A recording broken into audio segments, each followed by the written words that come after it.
I was standing in the hallway outside Marino's, the most expensive restaurant in the city, when I heard my girlfriend Emma's voice through her cracked open purse. She'd pocket dial me. What I heard in those first few seconds made my blood run cold. "I told him to book an expensive restaurant," she laughed, her voice dripping with cruel amusement.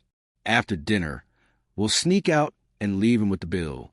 Brandon's waiting in his car around the corner. God, this is going to be hilarious." My hands trembled as I held the phone to my ear. Brandon, her cousin, who'd been staying with us for the past month.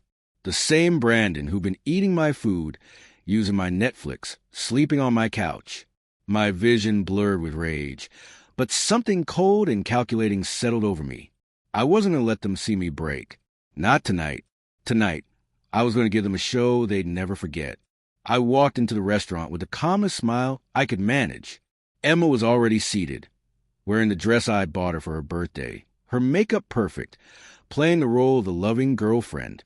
She kissed my cheek when I sat down, and I wanted to recoil, but instead, I squeezed her hand and said, "You look beautiful."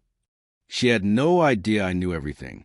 "Order whatever you want, baby," I said, opening the menu with exaggerated enthusiasm. "Tonight's special. I want you to have the absolute best." Her eyes lit up with greedy excitement, and she ordered the most expensive items on the menu: lobster, Wagyu beef, the $400 bottle of wine. I ordered modestly, a simple pasta dish and water. She didn't even notice. She was too busy texting under the table, probably coordinating her escape with Brandon. As the courses arrived, I excused myself to use the restroom. But I wasn't going to the restroom. I was going to the manager's desk. I'd been planning this for the past 30 minutes. Every detail crystallizing in my mind like ice forming on a winter lake. I explained the situation, showed him the pocket dial recording on my phone, played him the audio where she clearly planned to dine and dash. His face hardened with professional anger. Nobody scams his restaurant. "Sir," he said quietly, "we'll handle this appropriately. But I need you to trust us." I nodded and returned to the table. Emma was on her third glass of wine, giggling at her phone. The bill came, $1, $2.47. I didn't flinch. I stood up and said, "I'll be right back. Just going to pay at the front." She nodded, barely looking up from her phone, already preparing to bolt. But here's what she didn't know.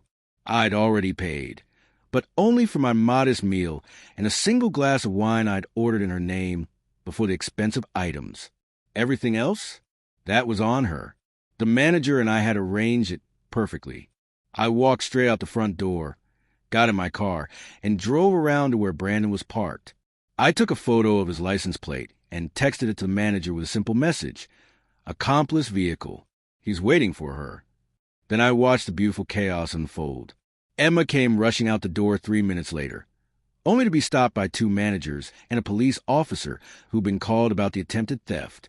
Her face went from confused to panicked to absolutely terrified as they explained she was responsible for a $1,200 unpaid bill and was being detained for suspected dine-and-dash fraud. She called my phone 17 times that night. I answered on the 18th. "How could you abandon me?" she screamed through tears. "Funny," I said, my voice ice cold and steady. "I was going to ask you the same question. But unlike you, I made sure you paid for your choices. Every single dollar.